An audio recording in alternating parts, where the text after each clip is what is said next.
so many more people would prefer that vulnerable response as opposed to just avoidance behavior, because that's when I've shared this with you.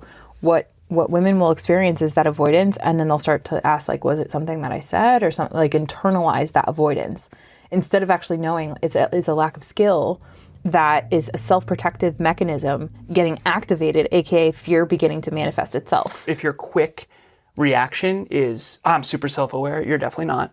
Yeah, I'm with you on that. If you're contemplating and going, I think I am, then you probably are. Conscious couples, business partners, and individuals, welcome to the Conscious Couples podcast, where we share our life, love story, and relationship expertise to help you consistently cultivate the most magnificent relationship possible. Never again will you feel hopeless and alone in your intimate relationship challenges. We'll help you have the courage to be your authentic self, communicate effectively, and constructively resolve conflict. Having accumulated thousands of hours coaching, speaking, podcasting, and hosting live events with conscious couples all over the world, Alan and I are here to guide you in all things relationships. Thank you again for tuning into the one place where it's not about you or me, it's about the we.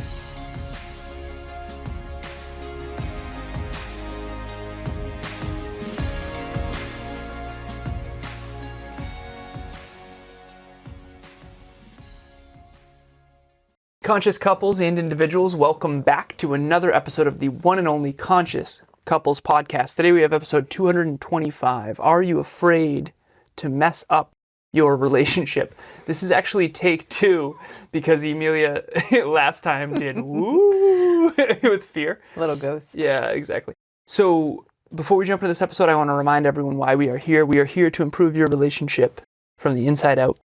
Yeah. Sweetheart, what is your intention besides ghost noises? My intention is to help the conscious couples and conscious singles that are listening to us not have fear drive you, and instead have them work on the skills that we are working on with our clients so that they can live a more full life and actually have great relationships, specifically the ones that are intimate.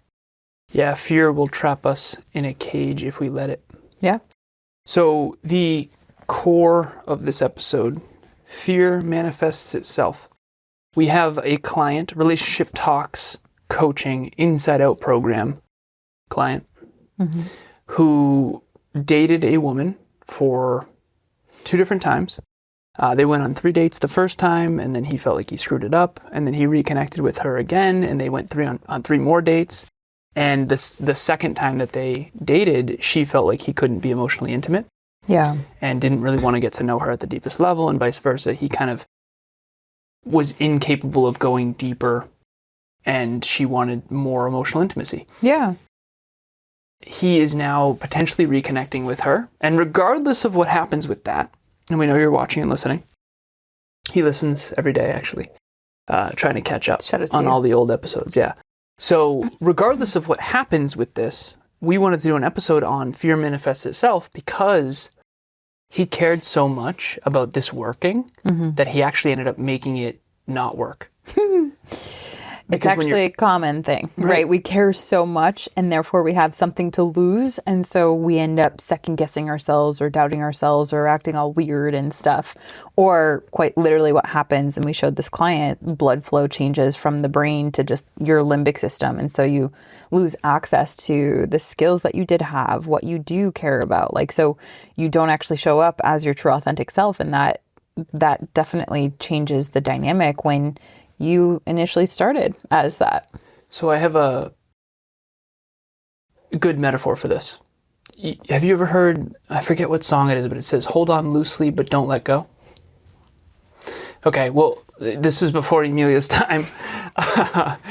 Growing up, my mom and stepdad liked classic rock. I forget, if anyone knows the song, DM me on Instagram. Or send it in the comments. Yeah, exactly. So hold on loosely, but don't let go. So what this means is a drive to 5 between 2 extremes. One of them is you're so afraid to screw it up that you hang on too tightly and your partner feels caged by that. Yeah. No, thank you. Okay. Yeah, you've been there apparently. Been there. Yeah.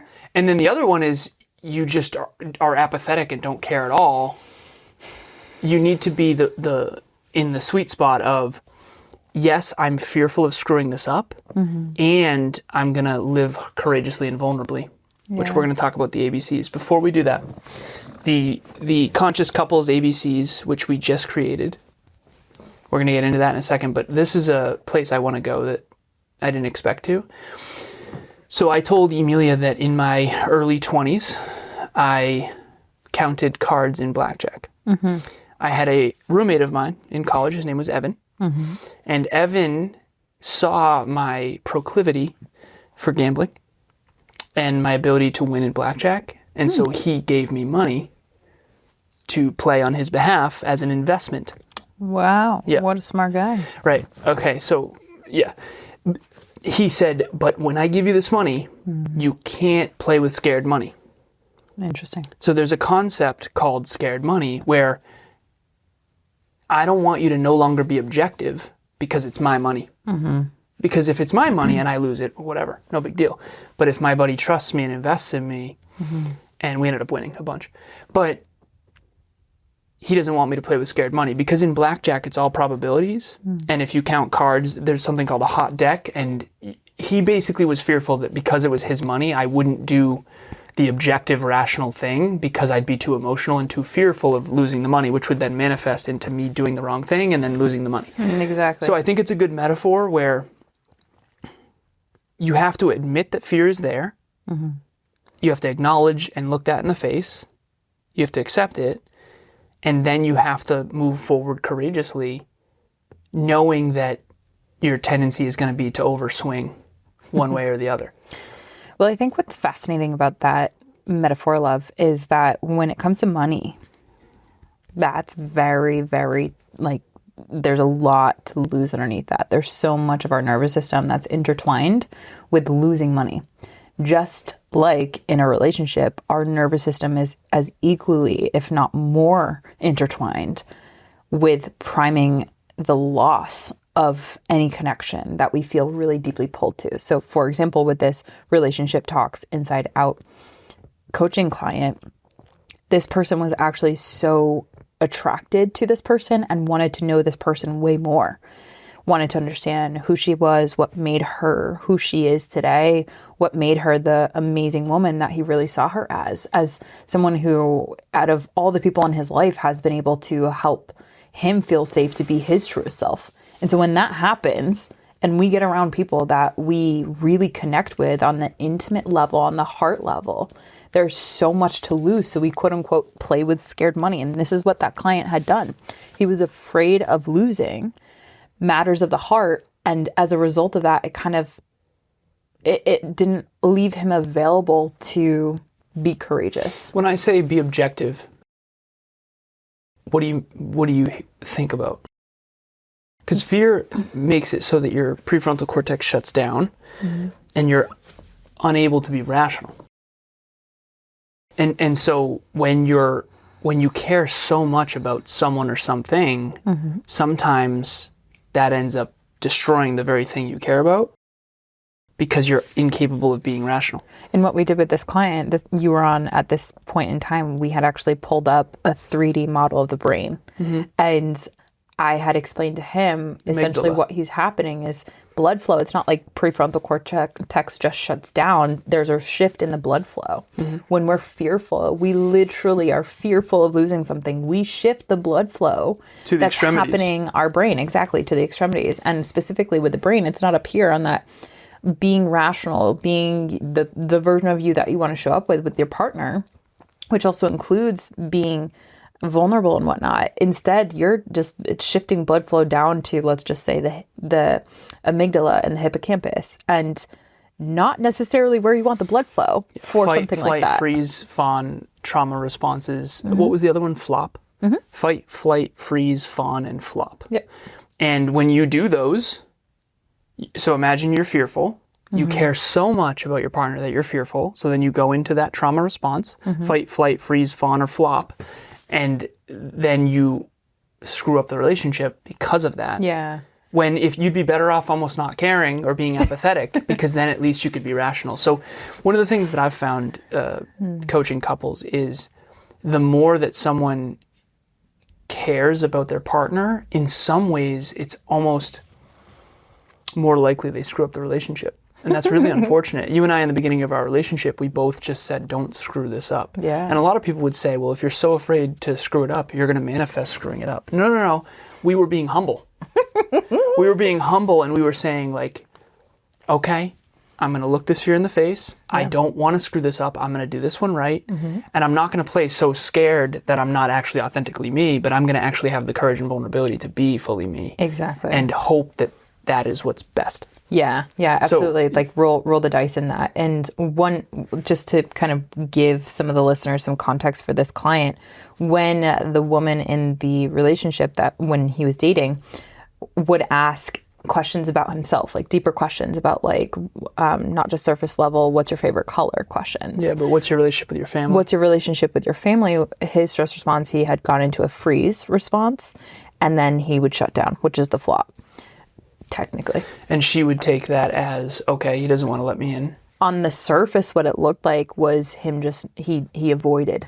It was avoidance behavior of actually going and sharing vulnerably what that relationship was with his family. And understandably, when you have a challenging relationship with anyone in your family and someone that's a prospect that you really care about asks you about that, it's like what comes up inside of everyone is like, oh my goodness, how do I share with them the dynamics that are here and not have that scare them away. So and you asked him, you ended up asking him, were you fearful that she wouldn't want to be with you because of that? Yeah. Because he ended up sharing that later. Yep. And here's the other thing, the anticipatory anxiety comes up too, where if I tell her about my relationship with my family, and then I'm not even going to ask her about hers, because then I think it's going to come back. Right. So she felt like he didn't want to get to know her at a deeper level, when in reality, he didn't want the question back. He wanted to understand her and get to know her, but he was so afraid that if he asked, hey, what's your relationship with your family? Right. She's going to ask him next, and he's avoiding that too. So, and one thing that I want to add into this, we have discovered through our work with men and women in the zone of intimate relationship, gender-wise, men actually really struggle with this. They won't go deeper. Yeah.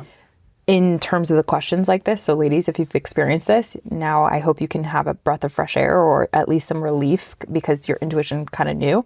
Those questions don't go deeper because ultimately it's fear manifesting itself. So they don't send out a deeper question because they don't know necessarily how to respond in that question or are fearful men don't in return. Typically? Yes. So men will purposely coast on the surface. Will unconsciously not ask about you, because if you go deeper, now I'm going to have to open myself up and match that. And I don't believe I can, I'm going to just not talk about it and stay on the surface. Right. Or I've never contemplated that before. This client was so vulnerable with us. But this is why you and I appreciate him so deeply, is because he's like, I've never really contemplated some of these things. Yeah. And that's, so many more people would prefer that vulnerable response as opposed to just avoidance behavior, because that's when I've shared this with you.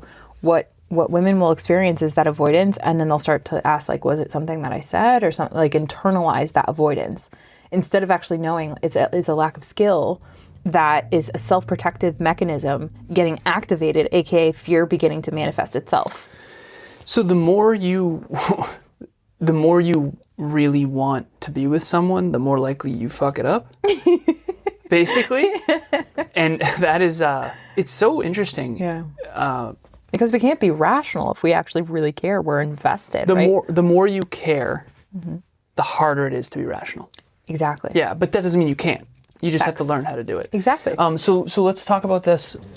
The ABCs, accountability, bravery, and change. So the problem is you let fear win.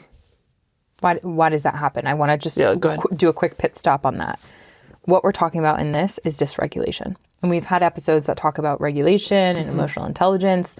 emotional intelligence, we often have this question come up from people like, what is emotional intelligence? There's 5 different components, and I'm just going to talk about the first one, which is self-awareness, and then the second one, which is self-regulation. So you need to have skills in order to be in a conversation with someone that you love and care or want to pursue in order to self-regulate that blood flow. So how does someone know if they have high self-awareness, and how does someone know if they have high self-regulation? Usually the person that says, I don't know myself at all, is the one that actually has been learning themselves more than the person that's like, I have 10 out of 10 self-awareness. I used to do an assessment with my clients. This was 3 or 4 years ago. Mm-hmm.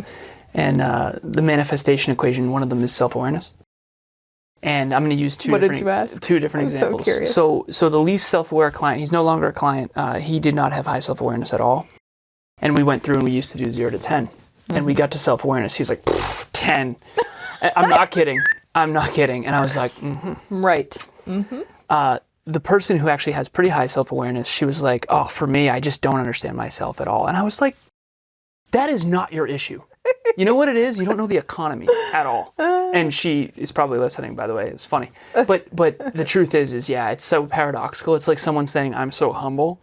The first time you ever said I was humble, I was like, yeah, I've never identified as humble. Thank you so much. And you're like, that's exactly what a humble man would say. And I was like, oh, am I humble? Mm-hmm. So anyways, the point of this is we need to identify, how does someone identify whether or not they're the one who's deluding themselves into thinking they're self-aware?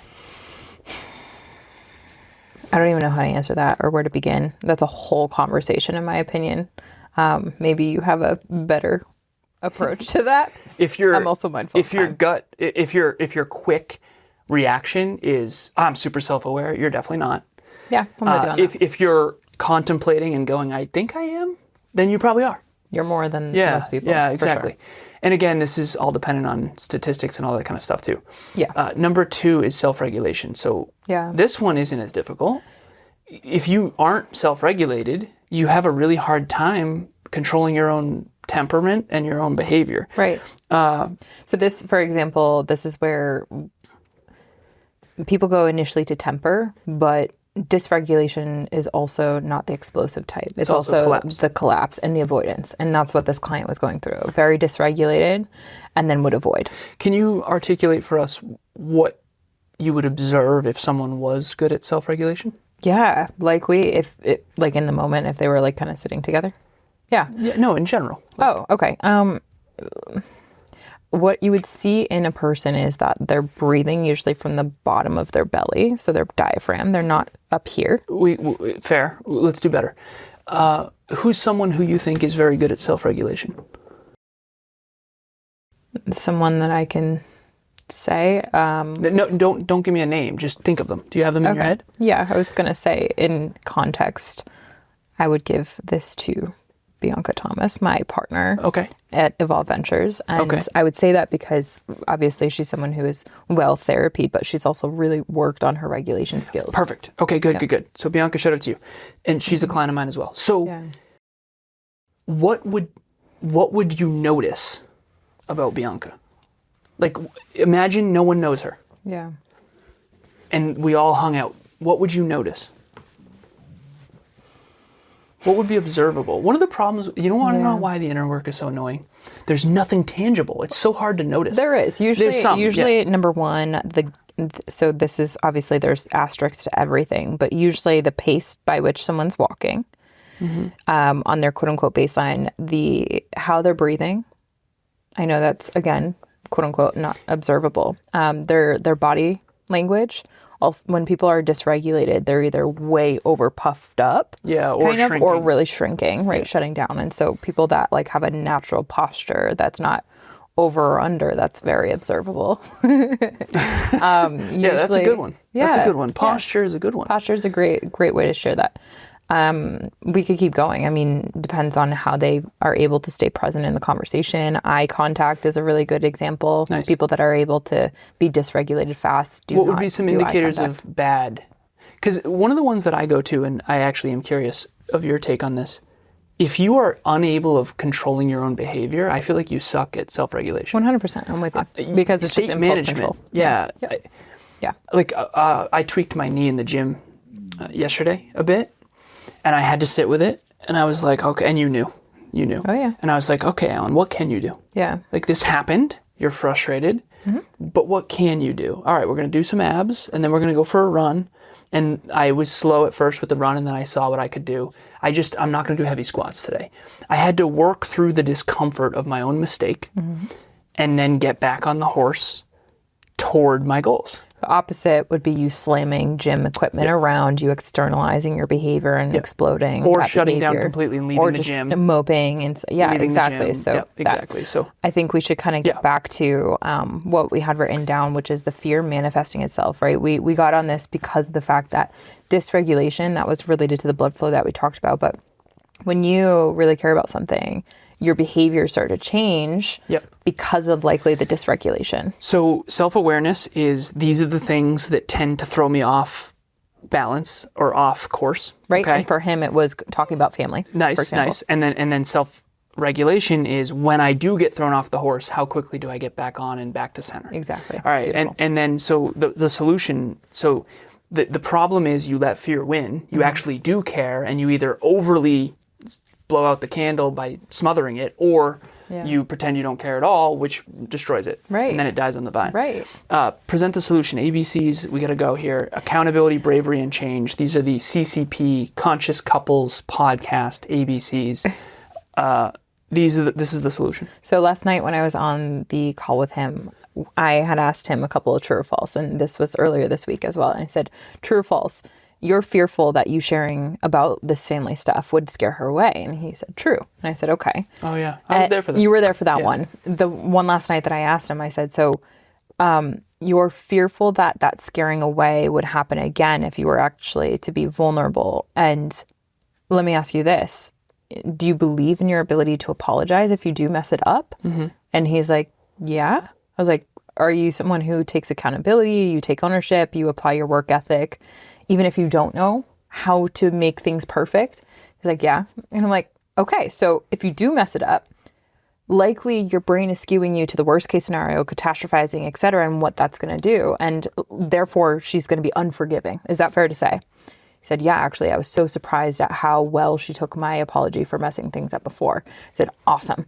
So that's because what the of ABCs people in the past that were unforgiving and didn't take apologies well or use them against him. Right. So he's essentially, fear was manifesting itself. His fear was screwing it up. Therefore, he wasn't vulnerable. Therefore, he screwed it up.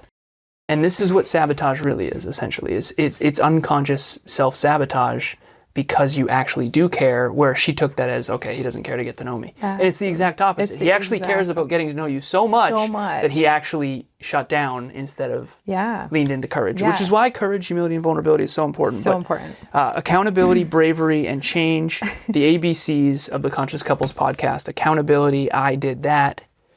It's on me. Yeah. Bravery is do the thing you're afraid of, and change is positive behavior change as a result of getting better. Right. So I shared with him that this was inspired as a result of The Secret Life of Walter Mitty, which we're watching in Movie Club. And the whole premise of it is living life is by the ABCs. And per that movie, it's adventurous, bravery, and creativity. And I said, live by the ABCs, at least with your interactions from here on with her, because that will override the quote unquote fear. But the ABCs of the we are so powerful because accountability, bravery, and change. The WeBCs. The WeBCs. Those will change everything when it comes to fear.